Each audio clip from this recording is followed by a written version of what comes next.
Alah, paling mambu terasi. Aromatik yang khas kuwi piye to? Tapi ora sedep toh. Sing mari wong lanang-lanang iso kemintil sing mambu terasi kuwi.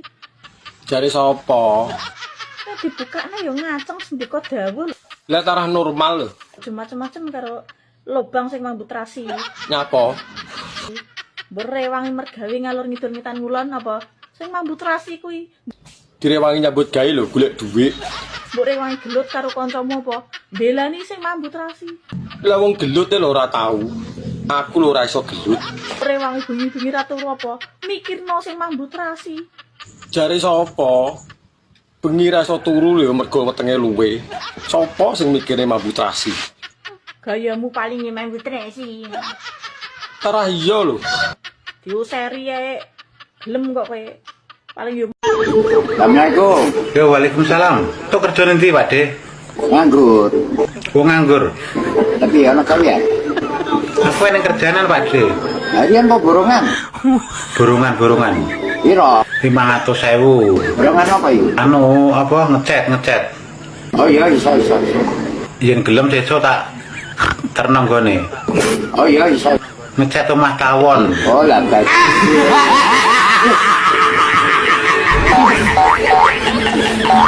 Wong lanang gaji bojone ora bakalan kuat. Jari sapa ora kuat nek ngomong angger. Wong wedok dadi koki gajine koki pira? Wong wedok nyuci baju gajine laundry pira? Wong wedok momong anak gajine baby sister pira? Wong wedok resik-resik omah gajine babu pira? Wong wedok dikongkon atang-atang gajine per jam pira? Coba ditotal semua. Totalan dhewe kono wegah menotal uang kalian. Nek ora bathuke wong lanang tembut. Apa elek wong wedok tergantung perlakuane sing lanang pengen wong wedok tenang yo dinafkahi, pengen wedok ayu yo dimodali, pengen wedok manut yo dicukupi, pengen wedok taat yo dicontoni ngono. Li awakmu gawene mung ngapa-ngop turu klumbrak-klumbruk ning omah kaya gombal lamoh nyambut gawe wegah kerja ora gelem. Lah kok milik wong wedok ayu manut tenang taat le ora bakal nemu to sayang. Dong pora. Ora usah nuruti nesu. Engko omongane malah gladrah teko ndi-ndi. Ya, aja bubar ya. Lah wes toh, chatku wae mbok abaikan apa meneh perasaanku. Lah apa ya mikir ya? Ngechat wayahe kene nyambut gawe. Engko giliran balesi telat, aku neh sing salah. Poso-poso kok degan. Daripada aku nanggung loro, lebih baik aku dhewean. Tuku klambi keliru katok. Wis disabari kok malah dogok.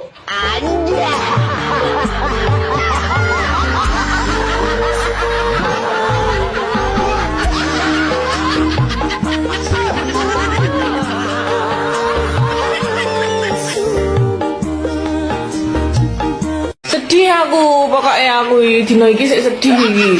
Gek kowe iki lho sedihnya apa? Wis ora samewek, mundak ilang ku ayumu.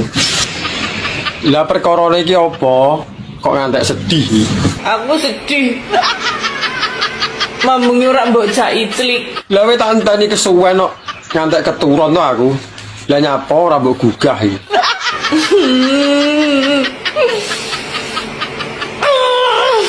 Ora usah nangis to. Aku ngono iki malah terenyuh to. Mas, Nyapa? ayo budal to. Budal nang ndi? Panase koyo ngene kok. Golek nggon. Lah nyapa dadak golek nggon? Nang omah kan sepi. Kita cari tempat yang indah. Alah kesuwen. Kuwi lak kesusu Dik. Mau esuk subuh kan barep ayangan. Barep ayangan munggah Selak arepe bablas ning bandara tau winginane. Terus Ya Allah. macet mobil. Macet. Lah ngopo? Supirku ngomong, "Mbak, medun sik." Lah yo kene ademe kaya ngene. Temperature munggah. Ya Allah, Mbak. Mbak. Reng. Aku tak wis tau krungu ta kaya ngono kuwi. Temperatur, Mbak. Sing bener kuwi temperatur. Dudu salah katur. Lah wong ya subuh-subuh aku ya turu. Dadi ora patek temperatur kok salah katur. Lho nek salah Terus nek munggah ki terus teko ngendi munggahe bayangno. Temperatur. Ala kaca sithik kok ya ora apa. Temperatur. Temperatur. Sok kleru nek, Mbok. Ora mungkin kleru wong tak apalke kok temperatur. 2 tahun apa 3 tahun randang di anak gampang. Piye? Diurutke. Dipijet urut. Alah bodomu. Nganggo pluruti ngono ki. Diurutke kok RT 1 kok RT 3. Kayak keren. Wis ra meteng 3 tahun. 3 tahun. Terus metode ben meteng Ya diurutke. saka RT 1. Siji teko RT 3. Kowe mangkat saka ngomah ki lah gar mangkat ngurutke jek ngene iki. Iya. Kowe entuk 2 RT mlakumu wis ngene. Ireng lagi perang menit loh mas aku. Asline putih wong turunan Cina. Aku nama Cinaku Liceng. Ora. Marga niku marga. Asline keturunan Tionghoa. Vino Bastian Liceng. Lahir iki pas nang daerah Kali Kenceng ngono. Oh, Liceng kuwi kali kenceng. Pikirmu apa? Ya ora mikir aku utang padha karo aku. Seneng bojone uang kuwi ibarat ngombe es dawet. Nek diaduk dhisik rasane legi, tapi suwe-suwe anyep koyo es batu. Mudeng apa ora? Bojo simpenan nambahi utang, bojone tangga nambahi perkara. Bojo dunia maya ora guna. Menurut info, mencintai bojone uang jare syahdu. Syahdu apane? Mok tinggal loro, mbok terusno dosa, mok gawa nambahi perkara. Eleng ya, dolanan bojone uang kuwi nambahi seret rezeki. Mas, menurutmu wong wedok nek meh metu munine piye? Piye, Mas? Munine kaya meh nangis ngono lho. Lah ya piye? Aku meh metu, Mas.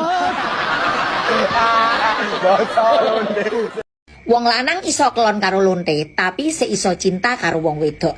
Tapi wong wedok nek wis kelon karo wong lanang, berarti dhek wis ora cinta karo bojone. Wong lanang nek selingkuh kuwi gawe nafsu, tapi wong wedok nek selingkuh kuwi gawe ati. Iki dudu mitos, tapi iki fakta. Kata-katane no Sel. Kata-kata. Bojo papat meteng sedanten menawi lepat kula nyuwun ngapunten. Kula nyuwun atusan papat ditambahi eketan papat kula pun boten sambat.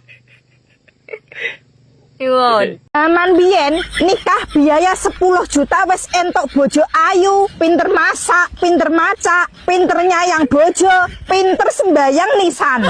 Nikah zaman saiki biaya 100 juta oleh bojo pinter selfie, pamer body, seneng belanja online, seneng jajan, tukang nyelatunan. Ya nek oleh sing ori, kadang wis diicipi uang barang, bener apa ora? Percaya apa ora? Wong wedok nek wis nikah, tahun pertama koyok widodari, tahun kedua koyok kucing, tahun ketiga koyok macan, tahun keempat koyok singo. Nek wong lanang nek wis nikah koyok tuyul, bengi disusoni, awan kon golek duit. Rumuse wong nikah kuwi 1, 2, 4. Maksude 1 cinta, 2 hati, 4 mata. Lah angka 3-ne moro endi? Ingat, rumah tangga akan